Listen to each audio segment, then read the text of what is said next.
الصبح بدا من طلعتی. جو لوگ دین اور مذہب پہ نہیں چلتے ان کی ایک بری خصلت کا ذکر کیا ہے کہ یہ لوگ جلد باز ہوتے ہیں. اذا مسہ الشر جزوعا، جب انہیں کوئی غم پہنچتا ہے تو بے صبرے ہو جاتے ہیں، مایوسی میں جانے لگتے ہیں. اور جب خوشی پہنچتی ہے، خاص طور پر خوشی کی ایک قسم اللہ نے بیان کی، دولت، مال، وہ بھی ایک خوشی کا ذریعہ ہے، تو منوعہ تو کنجوسی پہ اتر آتے ہیں. یعنی دل اور تنگ ہو جاتا ہے، یہ چاہتے ہیں کہ یہ ڈبل ہو جائے، ڈبل سے اور زیادہ بڑھ جائے. تو اس پر کئی ہفتوں سے بیان چل رہا تھا. فرمایا ان الانسان خلق ہلوعا اذا مسہ الشر جزوعا واذا مسہ الخیر منوعا الا المصلین. یہ قرآن کا جو اللہ ہے نا، یہ بڑا مزیدار ہوتا ہے. یہ ایک تلوار ہے. یہ کیا ہے؟ ایک تلوار ہے کہ چند لوگ ایسے ہیں کہ دیکھیں، دو ہی کنڈیشن میں انسان کا پتہ چلتا ہے نا کہ خوشی میں کیسا ہے اور غم میں کیسا ہے. نارمل حالات میں تو سب نارمل ہی ہوتے ہیں. مسئلہ پتہ چلتا ہے جب شادی بیاہوں میں دیکھ لو نا، آپے سے باہر آ جاتے ہیں. دیکھا ہے نا آپ نے؟ شادی بیاہوں میں ایک دم لمٹ کو کراس، اور غموں میں بھی لمٹ کراس کرنا شروع کر دیتے ہیں لوگ. تو اللہ تعالیٰ نے الا المصلین فرمایا کچھ لوگ ایسے ہیں جو ایسے نہیں ہیں، جن کے اندر یہ برائیاں نہیں ہیں. وہ غموں میں صبر کرتے ہیں اور خوشیوں میں شکر کرتے ہیں اللہ کا. جب کوئی خوشی ملتی ہے تو اللہ کا شکر کرتے ہیں. جیسے دولت ملی تو ان کے صدقات و خیرات اور زیادہ بڑھ جاتے ہیں. صحت ملی تو اور ان کے اندر تواضع پیدا ہو جاتی ہے.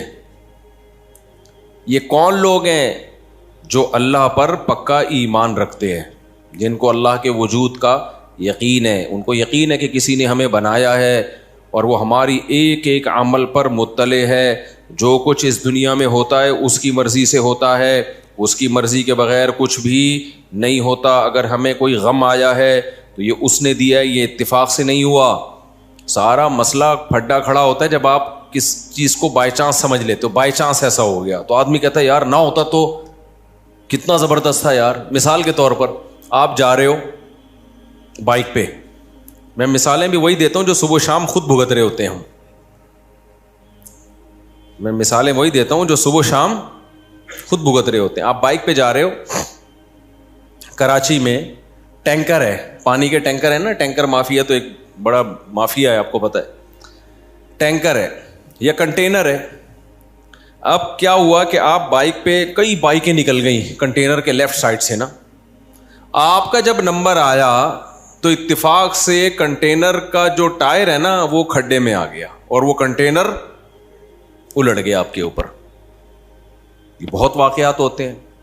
باپ بولو گے یار 20 لوگ بائکوں والے نکل گئے یہاں سے ہیں بھائی، میری ہی قسمت تھی کہ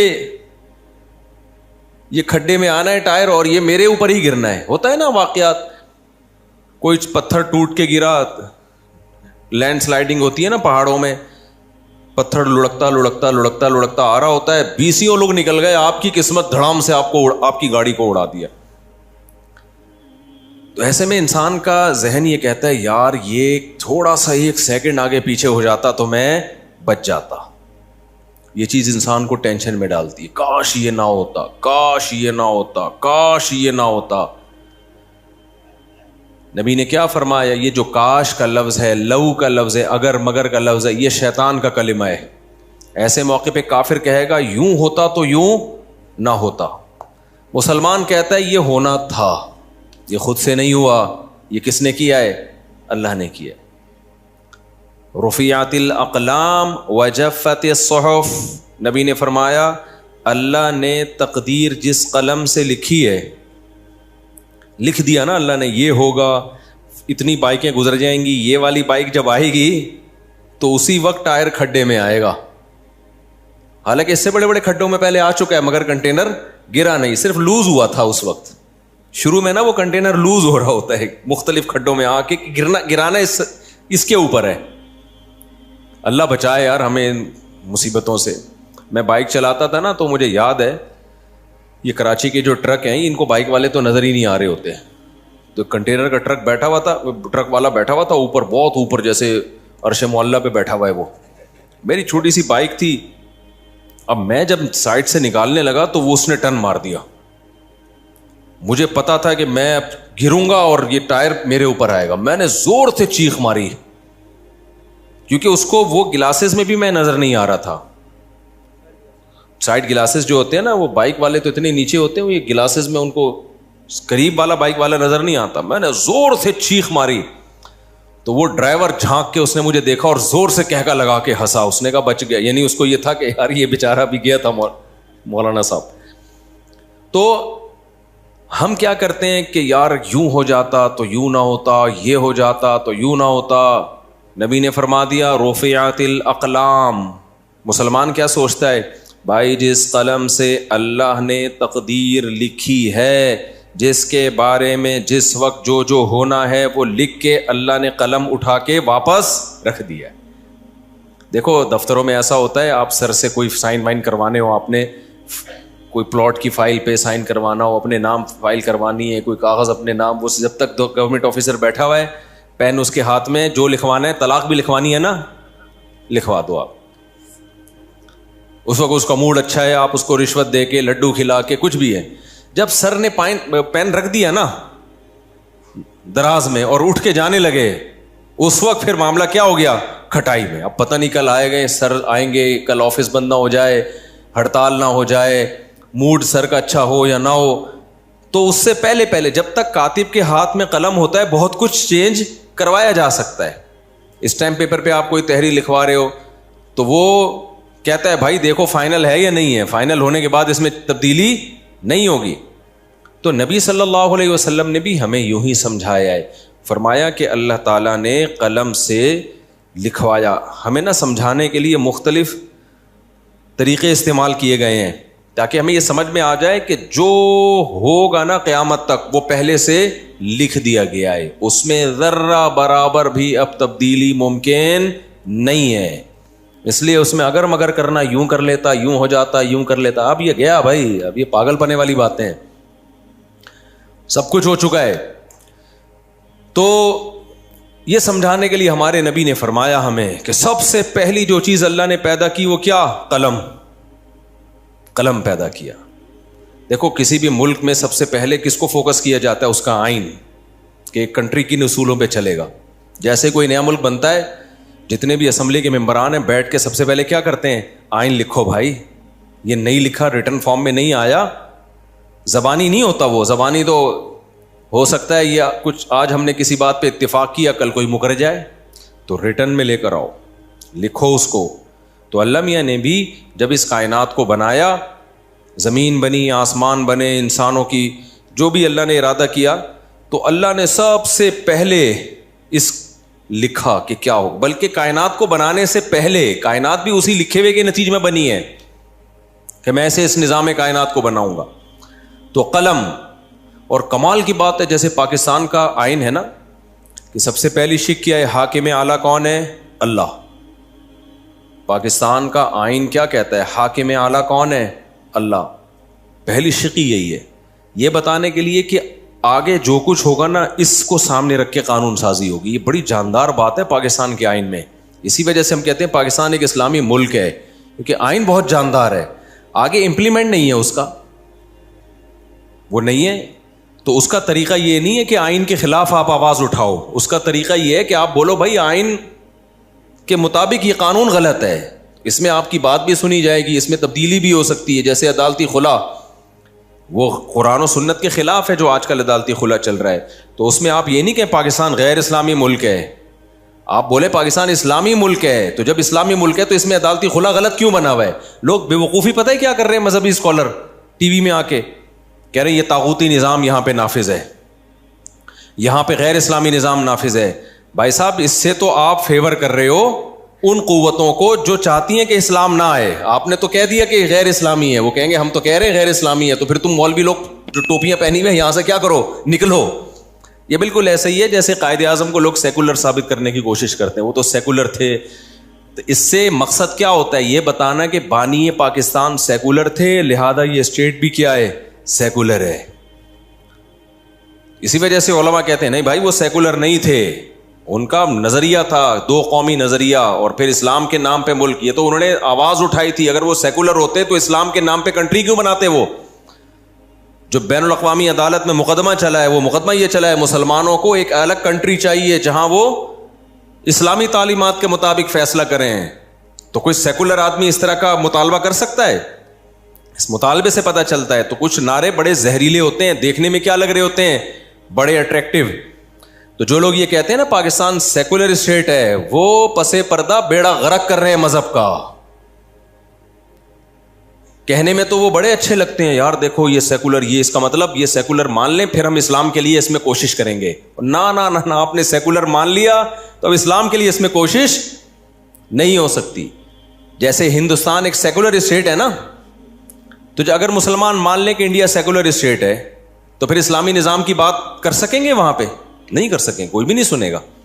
تو اس لیے خوب اپنا کانسیپٹ کو کلیئر کرو. جب بھی کوئی کہتا ہے پاکستان ایک غیر اسلامی ملک ہے, یہ غلط. اس میں کچھ مخلص لوگ بھی ہیں جن کو پتہ نہیں کہ ہمارے اس ورڈنگ کا نتیجہ کیا نکلے گا, وہ بے وقوفی والی بات کر رہے ہوتے ہیں. تو یہ اپنا کانسیپٹ کلیئر رکھیں, پاکستان اسلامی ہے, اسلامی تھا اور اسلامی رہے گا. کسی کا باپ بھی اس کو سیکولر اسٹیٹ انشاءاللہ نہیں بنا, ہم بننے بھی نہیں دیں گے. تو آئین ہمارا 100% اسلامی ہے. ہاں یہ بات ضرور ہے کہ گورنمنٹ کو جب گڑبڑ کرنی ہوتی ہے, غیر اسلامی لا پاس کرنا ہوتا ہے, تو لیبل کس کا لگا دیا جاتا ہے, اسلام کا. لیبل اسلام کا لگا دیا جاتا ہے. تو اس پہ اسمبلی میں آواز اٹھائی جا سکتی ہے, اس پہ وفاقی شرعی عدالت میں آواز اٹھائی جا سکتی ہے.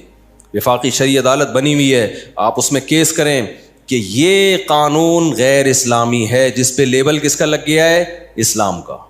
تو لا قانون آپ کا ساتھ دے گا اس میں, سمجھتے ہو. آپ قرآن و سنت سے ثابت کر دو دلائل کی دنیا میں. حضرت مفتی تقی عثمانی صاحب جب تک وفاقی شرعی عدالت کے جج تھے, درجنوں قوانین جو غیر اسلامی تھے ان کو اسلامی بنا دیا گیا تھا. کسی سیکولر اسٹیٹ میں ایسا ممکن نہیں. آپ امریکہ میں کیس کر کے دیکھو, کوئی شرعی عدالت ہی نہیں ہے وہاں پہ. آپ بولو جی یہ غیر اسلامی قانون ہے, اس کے خلاف ہم آواز اٹھاتے ہیں, وہ کہیں گے بھائی تو غیر اسلامی ہے, تو یہ ملک اس غیر اسلامی ہے, اسلامی کس نے کہا کہ یہ ملک ہے. لیکن یہاں میں ممبر پہ بیٹھ کے بار بار چیختا ہوں نا کہ عدالتی خلا غیر اسلامی, عدالتی خلا غیر اسلامی. کیوں مجھے یہ چیخنے کا حق ہے؟ تو اسلامی ملک میں تو میں چیخ سکتا ہوں, غیر اسلامی کنٹری میں میں اس طرح آواز نہیں اٹھا سکتا. تو اسلامی ہے تبھی تو آواز اٹھا رہا ہوں. نہیں آئی میرا خیال ہے بات.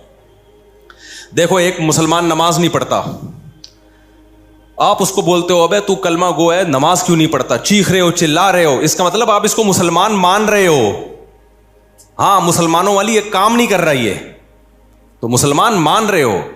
اب وہ نماز نہیں پڑھ رہا اور آپ کہہ رہے ہو نماز پڑھو نماز پڑھو. کسی نے کہا یہ کافر کا بچہ ہے یہ, کیونکہ نماز نہیں پڑھتا, یہ کام اس کے سارے کافروں والے. دیکھو کافر بھی نماز نہیں پڑھتے, یہ بھی نماز نہیں پڑھتا, تو یہ مسلمان کہاں سے ہو گیا؟ تو ہم اس سے اس کو فیور دے رہے ہیں. اس کا مطلب اب ہم اس کو نماز کا کہہ ہی نہیں سکتے. تو اسی طرح پاکستان میں بہت سارے کام غیر اسلامی ہیں, لیکن کنٹری کیا ہے, اسلامی ہے. تو ان غیر اسلامی کاموں کے خلاف آواز اٹھائی جائے گی, اور آواز اسی بیس پہ اٹھائی جائے گی کہ ہم اس ملک کو اسلامی مان رہے ہیں. اگر مانیں گے ہی نہیں تو پھر آواز تھوڑی اٹھائی جائے گی. مسلمان کو نماز کا کہا جائے گا, کافر کو نماز کا نہیں کہا جاتا. تو ہوتا ہی ہے کہ جو اسمبلیوں میں بیٹھے ہوئے لوگ ہیں, جب اپنی مرضی کا کوئی الٹا قانون نافذ کرنا ہوتا ہے اس پہ کیا لگا دیا جاتا ہے, اسلام کا لیبل. تو یہ گڑبڑ ہو رہی ہے. تو اس کے لیے ضیاء الحق کے دور میں ایک بڑا خاندانی کام ہوا تھا, وفاقی شرعی عدالت بنی تھی کہ بھائی جو قانون آپ کو لگے نا غیر اسلامی, آپ اس میں کیس کرو. جب آپ کیس کرو گے, ثابت کر دو, تو وہ کالعدم ہو جائے گا. لیکن یہ کام ہو نہیں رہا ہے, اور یہ کام عوام کے دباؤ کے بغیر بھی نہیں ہوتا. بعض بہت مشکل سے چینج ہوتے ہیں قوانین, چھوٹے موٹے تو آسانی سے ہو جاتے ہیں, کچھ قوانین ایسے ہوتے ہیں ان میں بین الاقوامی دباؤ ہوتا ہے. جیسے یہ عدالتی خلا کا جو مسئلہ ہے نا, یہ بین الاقوامی دباؤ ہے حکومت پہ کہ بھئی یہ عورتوں کو طلاق کا حق دینا ہے، بھلے تمہارا خاندانی نظام تباہ ہو جائے، برباد ہو جائے، ہمیں اس سے کوئی لینا دینا نہیں ہے، بس حق دے دو. جب چاہے جو عورت کو کوئی میاں 6 بچوں کے بعد بھی اگر اس کو غفار پسند آ رہا ہے تو وہ جائے. اب یہ باہر کا دباؤ ہے. اب یہ وفاقی شرعی عدالت میں آپ چینج کروا سکتے ہیں، لیکن اس کے لیے عوام میں کا دباؤ ضروری ہے. اسمبلیوں میں بیٹھے ہوئے لوگ دیکھیں بھائی عوام اس کو سیریس لے رہی ہے، روڈوں پہ نکلے لوگ. تو یہ کام ہے دینی سیاسی جماعتوں کا. سیکولر سیاسی جماعتیں کریں گی نہیں، ان کو اس سے غرض نہیں ہے. تو یہ کس کا کام ہے؟ دینی سیاسی جماعتیں. اور وہ اس پہ بالکل آواز بولو نہیں اٹھاتے، کیونکہ وہ بھی ایک سیاسی جماعتیں ہیں، ان کو عوام کا فیور چاہیے. عوام اگر یہ آواز اٹھائے گی تو وہ بھی اٹھا لیں گے، عوام آواز نہیں اٹھائے گی تو وہ بھی نہیں اٹھائیں گے. تو عوام اٹھا ہی نہیں رہی ہے. تو ہم جو ممبر پہ چیخ رہے ہیں نا عوام کو بیدار کرنے کے لیے کہ تم سوشل میڈیا پہ آواز اٹھاؤ، یہ عدالتی خلا جو آج کل چل رہا ہے ہم نہیں مانتے، یہ غیر اسلامی ہے، وکیلوں کو ڈراؤ. آج بھی ایک ایڈوکیٹ آئے تھے، ان کو میں نے ڈرایا، میں نے کہا یہ عدالتی خلا جو آپ لوگوں نے دھندے لگائے، میں کہہ رہے ہیں بھائی میں تو خلا کا کیس ہی نہیں لیتا، میں کیوں اپنے کھاتے میں زنا ڈالوں. کچھ لوگ ڈر گئے. الحمدللہ پشاور سے ایک ایڈوکیٹ آئے، انہوں نے کہا کہ میں نے 10 سال سے اس کے خلاف آواز اٹھا رہا ہوں. سمجھ رہے ہیں؟ 10 سال سے کہہ رہے میں بھی نہیں یہ کرتا، مجھے ڈر لگتا ہے، اللہ کو میں نے کیا جواب دینا. بیوی کسی اور کی ہے، جج صاحب نے پکڑا دی غفار کو. وسیم کی بیوی تھی، جج نے اٹھا کے غفار کو. ایک جج آئے تھے بہت بڑے، میں پورا ان کو مینشن نہیں کروں گا کسی کی پرسنل باتوں کو، وہ مجھ سے بہت بحث کر رہے تھے اس پہ، عدالتی خلا عورت کو نہیں رہنا چاہتی. میں نے کہا بھائی صاحب آپ کیا بات کر رہے ہو، جج صاحب آپ اپنی بیوی کو طلاق دو، دوسروں کی بیویوں کو آپ طلاق مت دو. ایک دم نہ وہ ان کے کان کھڑے ہو گئے. یار یہ ان کو لگا کلک کیا، ان کو یہ کیا لگا ان کو، جیسے ایک مولانا صاحب تھے جو میٹھا کھانے کے اکثر مولانا لوگ شوقین ہوتے ہیں، تو بیمار تھے نا، ایسے مرنے لگے نا، بالکل جان نکل رہی تھی ان کی. کوئی آ کے کہہ رہے ہیں ان کو پیناڈول کھلاؤ، کوئی کہہ رہے ہیں ان کو ٹیکا لگاؤ، کوئی کہہ رہے ہیں ان کو یہ کرو، کوئی کہہ رہا ہے یہ کرو. ایک نے کہا دودھ جلیبی کھلاؤ، ایک دم کلک کیا ان کو، ایک دم ان کی آنکھیں کیا ہو گئیں، کھل گئی، اٹھ کے بیٹھ گئے. بولے بھائی یہ کیا کہہ رہا ہے. تو کچھ چیزیں انسان کو ایک دم کیا کرتی ہیں، دلائل سے بات سمجھ میں نہیں آ رہی ہوتی تو ایسا اسٹائل اختیار کرنا پڑتا ہے کہ وہ ایک دم کلک کر جائے، ٹھا کر کے لگے اس کی کھوپڑی میں جا کے. تو میں تو دلائل سے چیخ کے تھک گیا کہ بھائی عورت خود سے نہیں لے سکتی. ہاں مرد ظالم ہو ایک الگ بات ہے، اس میں گواہوں سے ثابت کرے کہ یہ بیسک حقوق ادا نہیں کر رہا، پھر فسخ نکاح ہوگا، تنسیخ نکاح ہوگا. ایسا نہیں ہے کہ وہ جب چاہے جو عورت چاہے. تو میں دلائل کے انبار لگا دیے، نہیں سمجھ میں آ رہا. وہ جج بھی آئے ہوئے تھے، ان کو بھی میں نے سمجھایا، نہیں آیا. میں نے کہا پھر ایک بات ہے جج صاحب، آپ اپنی بیوی کو ڈیورس دے سکتے ہو، دوسروں کی بیویوں پہ اللہ نے آپ کو کنٹرول نہیں دیا ہے. تو ایک دم جیسے وہ جلیبی کلک کر گئی تھی نا ان کو بھی یہ جملہ کیا کر گیا، کلک کر گیا، ٹھک کر کے لگا. تھوڑی دیر تک غیرت آئی، پھر دوبارہ وہی بغیرتی والی باتیں شروع کر دی، ہلے تھوڑی دیر کے لیے، پھر کہنے لگے ایکچولی بھائی ڈرامے بازی مت کرو. جب ایک غیر اسلامی ہے تو کیا ہے، غیر اسلامی. یہ ایکچولی باتیں امریکہ میں آپ کر سکتے ہو اسمبلیوں میں. جب آپ نے لا آپ کا یہ کہ اسلام کے منافی قانون نہیں بنے گا تو اس پہ بحث نہیں ہوگی عقل کیا کہتی ہے، بحث اس پہ ہوگی کہ اس بارے میں اسلام کیا کہتا ہے. پھر میں نے کہا اگر آپ کو اسلام سمجھ میں نہیں آتا نا تو عقل بھی یہی کہتی ہے، کیونکہ اگر بیوی کو اس طرح سے ڈیورس کا حق دے دیا جائے جیسے عدالتوں نے دیا ہے، تو میں نے کہا مجھے وہ باریک لکیر دکھا دو، بتا دو کہ کون سی حد ہے جس سے ہم فرق کریں میاں بیوی میں اور گرل فرینڈ اور بوائے فرینڈ میں. پھر فرق کیا رہ گیا. نہیں یہی بات سمجھ، سوائے ڈاکومنٹیشن کا. بھائی گرل فرینڈ کو بھی ہر وقت بریک اپ کا حق حاصل ہوتا ہے کہ نہیں ہوتا، تو بیوی کو بھی ہے. تو پھر بس نام کا فرق ہو گیا کہ یہ کاغذ میں بیوی لکھی ہوئی ہے، اس کو لکھا ہوا ہے، اور اس کو کاغذ میں گرل فرینڈ لکھا ہوا ہے، یا کوئی کاغذ ہی نہیں ہے. تو کاغذ تھوڑی ہے جس سے پتہ چلتا ہے. جب کاغذ نہیں ہوتے تھے تو کیا میاں بیوی بلوچستان میں KPK میں گاؤں دیہاتوں میں تو بہت سے نکاح جن کا کوئی کاغذ سرے سے ہے ہی نہیں، تو وہ کیا میاں بیوی نہیں ہے. تو بیوی میں اور گرل فرینڈ میں فرق یہ ہوتا ہے کہ بیوی کے پاس آنے کا حق ہے، جانے کا حق نہیں ہے، اور گرل فرینڈ کے پاس آنے کا بھی حق ہے اور جب چاہے جانے کا بھی حق ہے. اس بات پہ سیکولر لوگ مجھے بہت گالیاں دیتے ہیں. دو دبا کے گالیاں دو. جب تمہاری بیوی تمہیں چترول لگائے گی نا، غفار کو پسند کرے گی 6 بچے پیدا کرنے کے بعد، پھر دیکھتا ہوں تمہاری حالت کیا ہوگی. اور ان کے تو کمبختوں کے 6 بچے بھی نہیں ہوتے. ایک آدھ بچہ پیدا کرنے کے بعد بھی جب وہ غفار کے پاس جائے گی نا تو میں تجھ سے پوچھوں گا بتا میں صحیح کہہ رہا تھا غلط کہہ رہا تھا.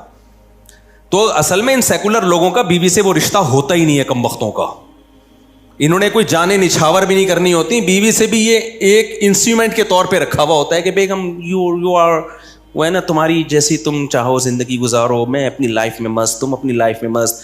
ہم جب اسٹیج پہ جائیں گے کسی پروگرام میں تو دونوں ایز اے میاں بیوی جائیں گے, باقی تیری مرضی, تو غفار کے پاس جا, تو ستار کے پاس جا. تو جب یہ بغیرتی ہو پھر اس کو عدالتی خلا میں کوئی اشکال نہیں ہوگا. یہ غیرت مند لوگوں کے لیے میں حساب کتاب بتا رہا ہوں, جس کو یہ ہوتا ہے کہ یار بیوی میری ہے اور پسند کس کو کر رہی ہے, غفار صاحب کو یا وسیم صاحب کو یا جمشید کو پسند کر رہی ہے.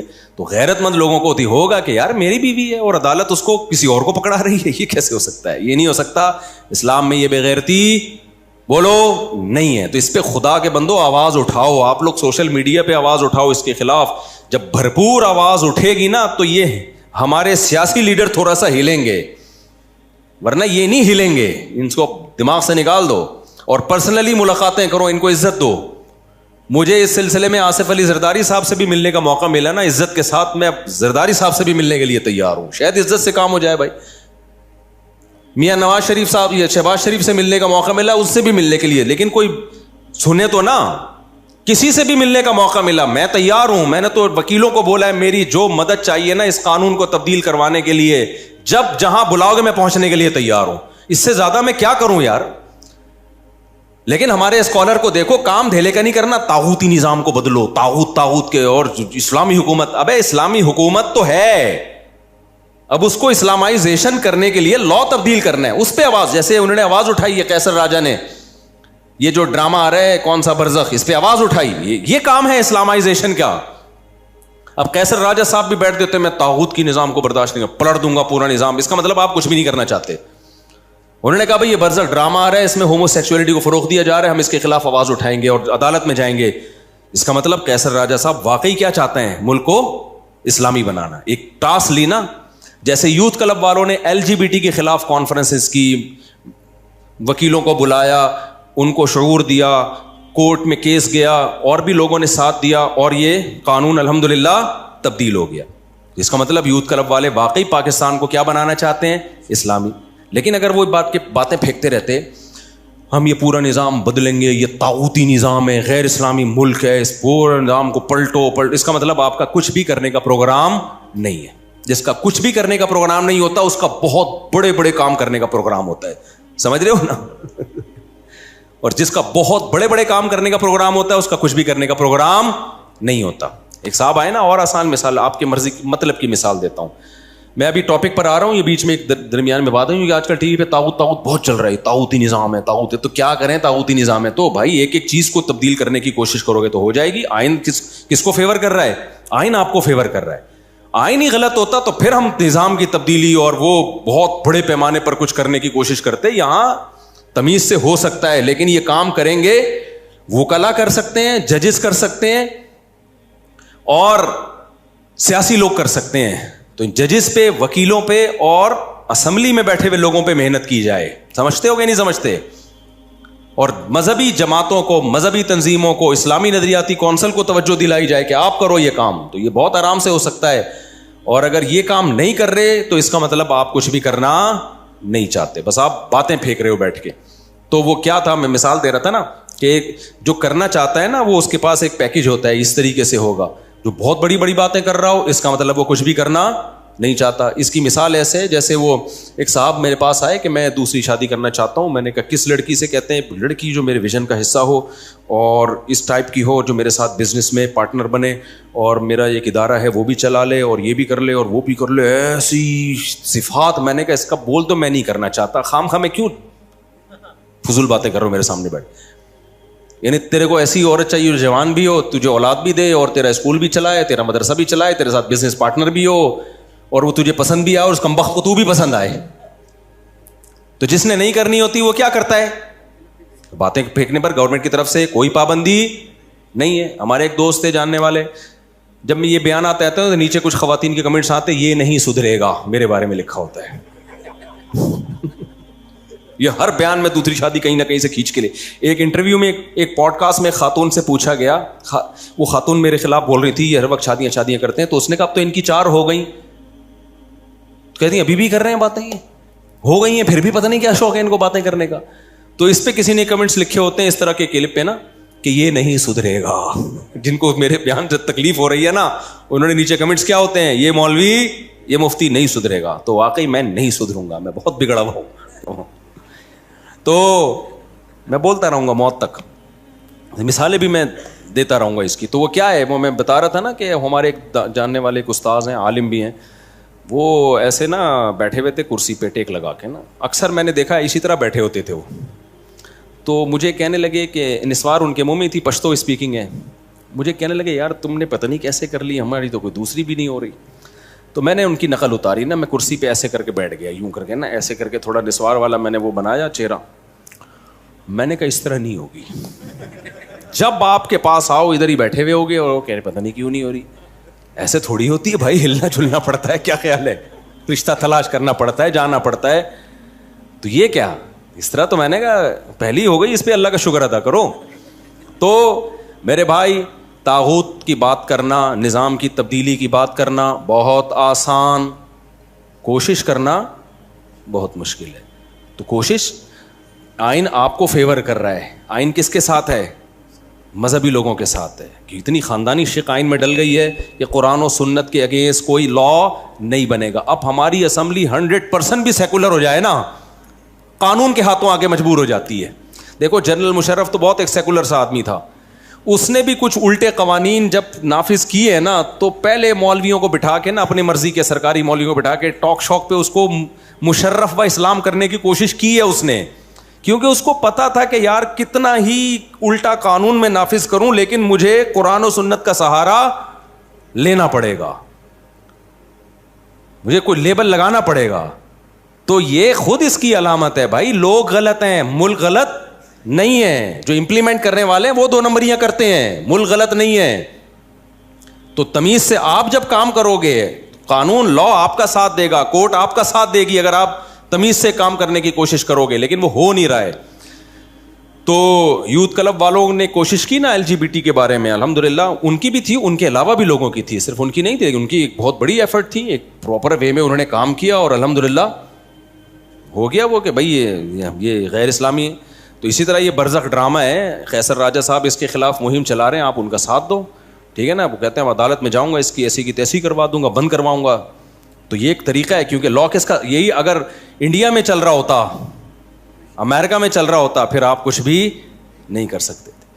اب دیکھو کینیڈا میں, امریکہ میں, UK میں اسکولوں میں بچوں کو ہومو سیکشولیٹی سکھائی جا رہی ہے باقاعدہ, وہاں آپ کورٹ میں اس کے خلاف آواز نہیں اٹھا سکتے. پاکستان میں سکھائی جائے تو آپ کورٹ میں اس کے خلاف آواز اٹھا سکتے ہو, سمجھتے ہو, آواز اٹھا سکتے ہو آپ. تو یہ بہت بڑی چیز ہے یار پاکستان میں, اس کا ہم فائدہ نہیں اٹھا رہے ہیں, بس ہم اسٹیٹ کے خلاف باتیں کر رہے ہیں کہ غیر اسلامی غیر اسلامی. بھائی اس سے کچھ حاصل ہونے والا نہیں ہے. اور KPK کا جو لا ہے وہ اور زیادہ, اس کی تو بہت ساری جزیات اسلام کے اور زیادہ قریب ہیں, تو اس میں تو اور زیادہ آسانی سے ہو سکتا ہے. لیکن وہی بات ہے, ہم کوشش ہی نہیں کرتے, ہماری دینی سیاسی جماعتیں کوشش نہیں کرتی ہیں, اور جو اسلامی نظریاتی کونسل ہے ان سے بھی مجھے کچھ اشکالات ہیں, انہوں نے 20 دفعہ توجہ دلائی ہے, نہیں ہو رہا حساب کتاب. تو جب اللہ نے کہا ہے خدا نے آج تک اس قوم کی حالت نہیں بدلی, جو قرآن کی آیت کا ترجمہ کیا نا علامہ اقبال نے, کہ نہ ہو جس کو خیال آپ اپنی حالت کے بدلنے کا. علامہ اقبال تھے, پتہ نہیں الطاف حسین حالی تھے, کن کا شعر ہے یہ, کہ جس قوم کو خود لوگ دیندار لوگ ہی اس پہ نہیں چاہتے ہیں تو پھر کہاں سے ہوگا, بس بیٹھ کے باتیں کرتے رہو. تو کہاں سے کہاں نکل لی ہم بھائی, کیا بات کر رہے تھے ہم, یہ بات کر رہے تھے کہ یہاں کہاں سے گیا میں, تو بیان کچھ اور لے کے چلا تھا نا. ابے ریٹن فارم, ہاں یہ ریٹن پہ بات آئی تھی, آپ نے صحیح پکڑا. تو میں عرض کر رہا تھا کہ جب کوئی ملک بنتا ہے تو لکھا جاتا ہے آئین کو. تو اللہ میاں نے بھی جب کائنات بنانے کا ارادہ کیا, حدیث میں آتا ہے سب سے پہلے اللہ نے قلم کو پیدا کیا اور قلم سے کہا لکھ, اب لکھا جا رہا ہے. اللہ کو یہ لکھنے کی ضرورت نہیں تھی کہ حاکم اعلیٰ اللہ ہے, یہ لکھنے کی اللہ کو ضرورت بولو ہے نہیں, کیونکہ اللہ خود ہی بنا رہا ہے نا, تو خود ہی ہے سب کچھ. اللہ کو یہ لکھنے کی ضرورت تھی کہ میں جو قانون سازی آگے کروں گا وہ کس اصول کے تحت. جیسے پاکستان میں لکھ دیا گیا حاکم اعلیٰ اللہ ہے, اور یہ اس میں مولانا شبیر احمد عثمانی کی بڑی ایفرٹس ہیں, سمجھتے ہو. اور صبح و شام علماء دیوبند کو گالیاں لوگ دینے والے بہت ہیں, لیکن اس میں علماء کی قائد اعظم سے ملاقاتیں تھیں اور ان کی محنت تھی. جس کے نتیجے میں سب سے پہلی شق کیا آئی ہے؟ حاکم اعلیٰ کون ہے؟ اللہ ہے. یہ بڑا خاندانی کام علماء نے کروا لیا تھا، بر صغیر کے علماء نے. تو اب اسی شق کے نیچے سارے اصول طے ہوں گے. تو اللہ میاں نے کیا کیا بھائی؟ اللہ نے کہا میرا تو کوئی اسمبلی نہیں ہے، میں خود ہی قانون بنا رہا ہوں کہ اس کو کیسے چلایا جائے گا. تو اللہ میاں نے اپنے آپ کو پابند کیا سب سے پہلے کہ میں جو قانون سازی کروں گا، جو میرے بندوں سے معاملات ہوں گے، مخلوق سے معاملات ہوں گے، وہ اس اصول کے تحت ہوں گے. وہ اصول اللہ نے کیا لکھا؟ سبقت رحمتی غضبی، میری رحمت میرے غصے پر غالب رہے گی. کیا مزہ آ گیا کہ نہیں آ گیا؟ اللہ نے یہ نہیں لکھا، اگر لکھ دیتے مجھے غصہ ہی نہیں آئے گا تو پھر سب کچھ ہمارے لیے حلال ہو جاتا. نہ قوم عاد تباہ ہوتی، نہ قوم سمود تباہ ہوتی، قوم لوط ابھی تک چل رہی ہوتی. اللہ بچائے، اس قانون کی ہمیں ضرورت ہی نہیں ہوتی کینسل کرانے کی. کیا خیال ہے؟ تو پھر تو سارے جرائم ہوتے، کوئی سزا ہی نہیں ہوتی. تو اللہ نے یہ نہیں کہا. پھر اللہ یہ بھی کہہ سکتے تھے کہ میرا غصہ میری رحمت پہ غالب ہوگا. رحمت بھی ہوگی، غصہ بھی ہوگا، لیکن غصہ زیادہ ہوگا، رحمت کم. تو بھی ہمارا پروگرام برباد ہو چکا ہوتا، کیونکہ کوئی نہ کوئی غلطی تو ہر ایک سے ہوتی ہے. تو اللہ کو اس پہ غصہ آتا، اللہ کو سزا تھوڑی سی بھی دے دیتا نا اللہ تعالیٰ، تو وہ تھوڑی سی بھی ہمارے لیے عبرت کے لیے کافی ہو جاتی. تو اللہ نے کہا کہ نہ میری رحمت ہمیشہ میرے غصے سے کہاں رہے گی؟ آگے آگے. غصہ اصل نہیں ہے، اصل اللہ کی رحمت ہے. غصہ جب آئے گا جب کوئی بہت زیادہ اللہ کے حکام کو توڑ کر اس کو غضب دلائے گا. تو اس کے اللہ نے اصول کیا رکھے؟ دیکھو، اللہ نے کہا اگر کسی سے گناہ ہو جاتا ہے فوراً عذاب نہیں آئے گا، توبہ کا اس کو موقع دیا جائے گا. تو اس کا مطلب رحمت غصے پہ غالب ہے کہ نہیں ہے؟ پھر اگر دوبارہ ہو گیا، دوبارہ چانس دوں گا اس کو. تیسری دفعہ ہو گیا تو تیسری دفعہ چانس دوں گا. چوتھی دفعہ ہو گیا، بولو نا، چوتھی دفعہ چانس. پانچویں دفعہ گناہ ہو گیا، پانچویں دفعہ چانس. حدیث میں آتا ہے نا، ایک شخص نے ایک بندے کو قتل کیا، اللہ نے چانس دیا توبہ کر لے. اس نے دوبارہ قتل کیا، اللہ نے چانس دیا توبہ کر لے، نہیں کی توبہ. تیسرا بندہ قتل کیا، اللہ نے چانس دیا اب توبہ کر لے، اس نے کہا، اس نے نہیں کی توبہ. چوتھا، پانچواں، کتنے مار دیے؟ 99. 99 کے بعد اس کو خیال آیا کہ یہ تھوڑا سا مناسب کام مجھ سے تھوڑا نامناسب چل رہی، اللہ کو کیا منہ دکھاؤں گا. ایسا نہ ہو کہ آپ میں سے بھی کوئی کہے کہ چلو کرتے رہو، آخر میں توبہ کریں گے. ہزاروں میں ایک آدمی ہوتا ہے جس کو اتنے جرائم کرنے کے بعد توبہ کا خیال آئے، ورنہ 99% کو توبہ کا خیال نہیں آتا. اس لیے شروع میں ہی بچ جاؤ، شروع میں ہی بچ جاؤ. گناہ کر کے توبہ بڑا مشکل کام ہے، گناہ سے بچنا آسان ہے، کر کے توبہ کرنا مشکل ہے، کیونکہ لت پڑ جاتی ہے اس گناہ کی. دیکھو جو شراب نہیں پیتے بچے ہوئے ہیں، آسان ہے نا، پی کے چھوڑنا آسان ہے، مشکل ہے؟ مشکل ہے. تو 99 کے بعد اس کو خیال آیا، پھر 100 مار دیے، پھر خیال آیا. تو یہ اللہ کی رحمت ہے، 100 کے بعد جب توبہ کی ہے تو اللہ نے 100 کے 100 قتل معاف کر دی. تو رحمت غصے پہ غالب ہے یا نہیں ہے؟ لیکن اللہ نے کہا کہ اگر موت کا وقت آ گیا نا تیرا اور اب تو توبہ کر رہا ہے، اب معاف نہیں ہوگا. کیونکہ اب بھی اگر معافی کا آپشن ہو پھر تو سارے کریں گے. تو پھر غضب، پھر اس کا مطلب اللہ میں غضب ہے ہی نہیں. تو اللہ نے ایک شق جو لکھی تھی وہ یہ نہیں لکھی تھی کہ میں ہمیشہ رحم ہی کروں گا، غصہ نہیں کروں گا. اس میں غصے کا تذکرہ تھا، لیکن کہا کہ رحمت غصے پر غالب رہے گی. تو اب اگر کوئی موت کے وقت توبہ کرتا ہے، کیونکہ موت کے وقت تو عالم برزخ نظر آنا شروع ہو جاتا ہے، فرشتے اور عذاب آنکھوں سے دیکھنا شروع کر دیتا ہے. دیکھنے کے بعد تو فرعون بھی ایمان لے آیا تھا بھائی. ہزاروں بچوں کا قاتل 20 دفعہ سمجھایا گیا، موسیٰ کلیم اللہ کو بھیجا گیا، اتنے بڑے پیغمبر کو معجزے دکھائے گئے، سب کچھ، اس کی کھوپڑی میں بات نہیں آئی. بتایا گیا اب بھی توبہ کر لے. آخری چانس دیا گیا کہ بھائی سمندر میں راستے بن رہے ہیں، پانی میں، کیسا معجزہ، بنی اسرائیل وہاں سے گزر رہے ہیں، سمندر پھٹ گیا ان کے لیے، کتنا بڑا معجزہ دیکھا نا. وہاں بھی اگر توبہ کر لیتا تو اللہ معاف کر دیتا. کتنا بڑا اللہ نے اس کو آپشن دیا.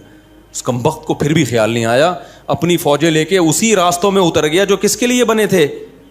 بنی اسرائیل کے لیے. ابے بھائی یہ تو اس کے لیے اللہ نے تمہارے سامنے بنائے ہیں، ورنہ پانی ایسے کہاں پھٹتا ہے؟ دماغ کیا ہو گیا تھا؟ خراب. اترا ہے اور پانی اللہ نے جوڑ دیا. تو یہ نہیں سدھرے گا. جیسے میں 4 شادیوں پہ بیان نہیں چھوڑوں گا نا، تو ہم تو غلط بات پہ تو نہیں اڑے ہوئے نا, صحیح بات پہ اڑے ہوئے, لیکن فرعون کس پہ اڑ گیا تھا؟ غلط پہ. تو فرشتوں نے بول دیا یہ نہیں سدھرے گا, یہ نہیں. اور واقعی جو برے لوگ ہوتے ہیں ایک حد تک جانے کے بعد پھر ان میں سدھرنے کا چانس ختم. اللہ تو توبہ کے لیے ہر وقت تیار بیٹھا ہے, لیکن پھر بندے کا چانس ختم, بندہ کرتا نہیں ہے توبہ. تو پھر کیا ہوا ہے, اللہ نے سمندر کو ملا دیا.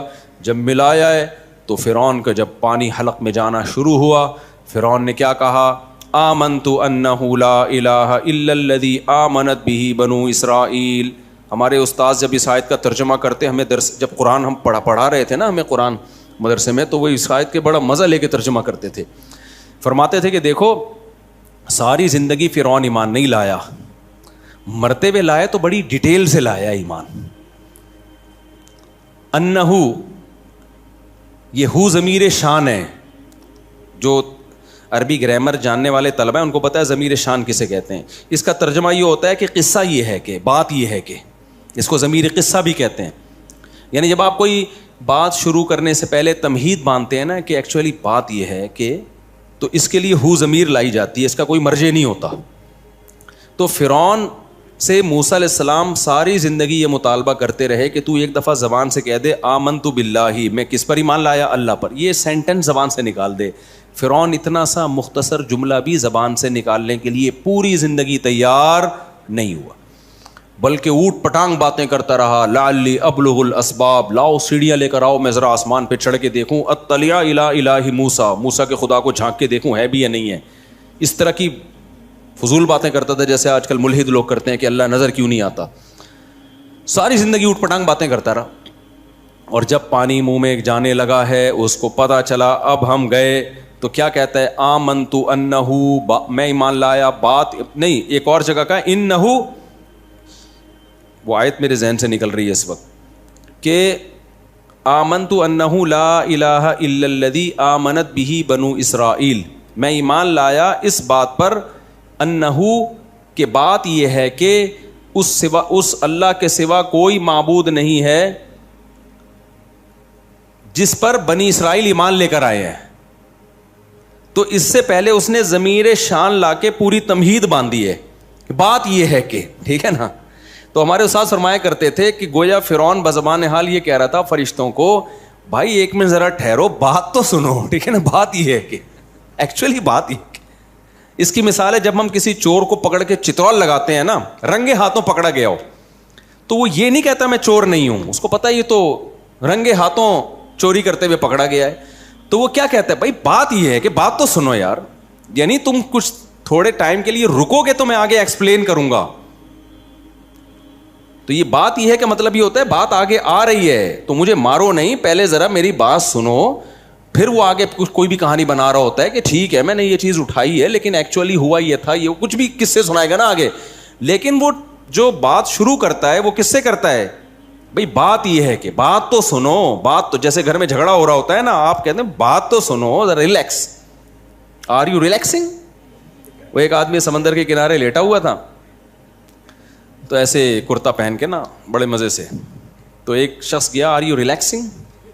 اس نے کہا نو. اس کو بڑا اشکال ہوا کہ ریلیکس تو کر رہا ہے, پتہ نہیں کیوں منع کر رہا ہے کہ آئی ایم ناٹ ریلیکسنگ. دوسرا گیا, آر یو ریلیکسنگ. کہتے ہیں نو آئی ایم ناٹ ریلیکسنگ. تو پھر تو کیا کر رہے ہیں, اتنے مزے سے لیٹا ہوا ہے, ہم تو یہ سمجھ رہے ہیں کہ ریلیکس ہو رہا ہے تو. تیسرا آیا, are you relaxing. No I am not relaxing. چوتھے نے بولا, بھائی اتنے لوگ آ کے تجھ سے پوچھ رہے ہیں آر یو ریلیکسنگ, تو بول دے. کہتے ہیں میں I am Sanjeet Singh, I am not relaxing. نہیں یہ بات میرا خیال ہے سمجھ. کہتے ہیں آئی ایم سنجیت سنگھ بھائی, آئی ایم ناٹ ریلیکسنگ. تو یہ خیر بیچ میں ویسے ہی ایک رائتا اور چٹنی کے طور پہ آپ نے دیکھا ہوگا, جب کھانا چل رہا ہوتا ہے تو بیچ میں چٹنی کے طور پہ, اس کا بیان سے کوئی تعلق نہیں ہے.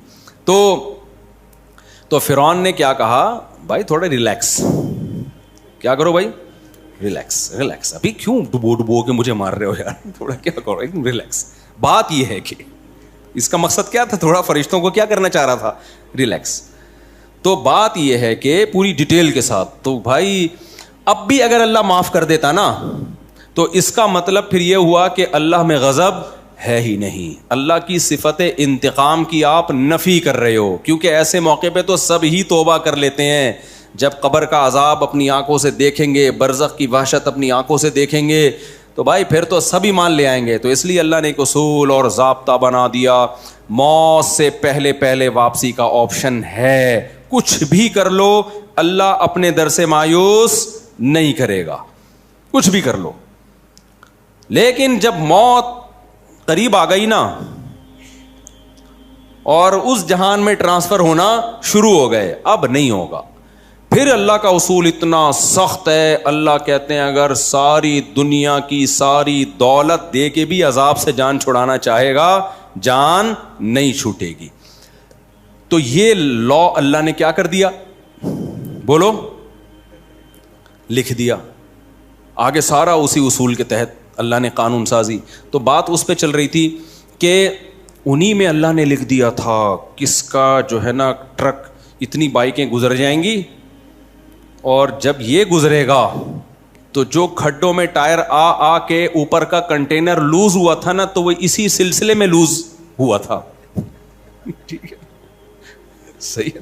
وہ ہم نے لوز کس سلسلے میں کیا تھا, اس سلسلے میں کیا تھا کہ اس کے اوپر گرے, اس کو مارنا تھا ہم نے. تو اب جب اللہ بچائے ہم سب کو ایسے حادثوں سے, تو پھر ہم کہہ رہے ہوتے ہائے یوں ہوتا تو یوں ہوتا. بھائی جو مقدر میں تھا ہو گیا. ہاں اسلام یہ نہیں کہتا کہ آپ کھڈوں کے خلاف آواز نہ اٹھائیں کہ یہ کھڈا تو مقدر میں لکھا ہوا تھا اور اس کنٹینر نے تو گرنا تھا.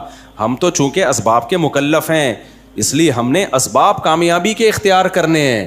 کامیابی نہ ہو تو ہم نے کیا کرنا ہے, صبر کرنا ہے. سمجھتے ہو کہ نہیں سمجھتے ہو, اسباب تو کامیابی کے اختیار. تو حکومت کے خلاف تو احتجاج ہوگا. میں بار بار نا لوگ میرے بیانات کو چلا رہے ہیں وہ کہ میں نے کہا ہے نا کہ حکومت کے خلاف بغاوت جائز نہیں, تو لوگ کہہ رہے ہیں دیکھو بنگلہ دیشیوں نے بغاوت کی تو کامیاب ہو گئے. ہم مسلح بغاوت کے قائل نہیں ہیں, بنگلہ دیشیوں والی بغاوت کے ہم خلاف نہیں ہیں. وہ والی تو کرو, اس سے تمہیں کس نے منع کیا ہے, ٹھیک ہے نا. نہیں آئی میرا خیال ہے بات. میرے بیان پہ بہت سارے لوگ یہ کمنٹس کر رہے ہیں کہ مفتی صاحب کہتے ہیں اسٹیٹ کے خلاف بغاوت مت کرو. تو دیکھو مفتی صاحب اسٹیٹ کے پٹھو بن گئے, اور مفتی صاحب نے کہا جو بغاوت کامیاب نہیں ہوتی اس میں خون خرابہ ہوتا ہے. تو دیکھو حسینہ واجد کے خلاف بغاوت ہوئی نا بنگلہ دیش میں, کامیاب ہوئی کہ نہیں ہوئی, اور بنگلہ دیش کا اس کو فائدہ کتنا ہوا. کتنے جماعت اسلامی کے پرانے بوڑھے جو جیلوں میں پڑے ہوئے تھے چھوڑ دیے گئے, ان کی جان بخشی ہو گئی. اور ایک ایسی حکومت آ گئی جو انڈیا کے کنٹرول میں نہیں ہے. پہلے تو پورا انڈیا ہی چلا رہا تھا اس کو, تو ایک آزاد حکومت آ گئی وغیرہ وغیرہ. دیو مفتی صاحب کی بات غلط ثابت ہو گئی. مفتی صاحب کی بات آپ نے سمجھی نہیں ہے تو غلط کہاں سے ثابت ہو گئی. مفتی صاحب جو میں کہہ رہا ہوں کہ بغاوت مت کرو, اس سے ٹھاٹھا والی بغاوت ہے, مسلح دھماکے سے قتل و غارت ہے. لوگوں کی لاشیں بکھریں گی, لوگوں کا نقصان ہوگا, اور پھر گورنمنٹ بھی کرے گی سب کچھ, اسٹیبلشمنٹ کرے گی تمہارے خلاف. قتل و غارت کا بازار کم ہونے کے بجائے گرم ہو جائے گا. پھر اس کا فائدہ کون اٹھائے گا, اسلام دشمن قوتیں ہیں. تو یہ آپ کے ہاتھ, باغیوں کے ہاتھ میں نہیں آ جائے گا یہ ملک, یہ چلے جائے گا اسلام دشمن قوتوں کے ہاتھ میں. باقی جو بنگلہ دیش والوں نے احتجاج کیا ہے وہ بندوق و بموں والا احتجاج نہیں ہے. اس احتجاج کے تو ہم قائل ہیں. کراچی کی عوام وہ والا احتجاج نہیں کر رہی, تبھی تو پٹ رہی ہے. سمجھ میں آ رہی ہے بات کہ نہیں آ رہی؟ تو تمہارے گٹر کے ڈھکن کبھی بھی نہیں لگیں گے. تم ڈھکن لے زندگی میں ہی کراچی والوں زندگی گزارو. تم یہ احتجاج کو تو ہم قائل ہیں بھائی, یہ والا تو کرنا چاہیے. ہاں ہم مسلح احتجاج کے قائل نہیں ہیں. دھماکے شماکے مت کرو, بم کی باتیں مت کرو, طاغوت کے خلاف اٹھو, لیکن یہ والا اٹھنا نہیں کہ اسلحہ لے کے اٹھ کے. یہ تو بڑا مسئلہ ہوگا. اور یہ جو تمہیں ترغیبیں دے رہے ہیں نا,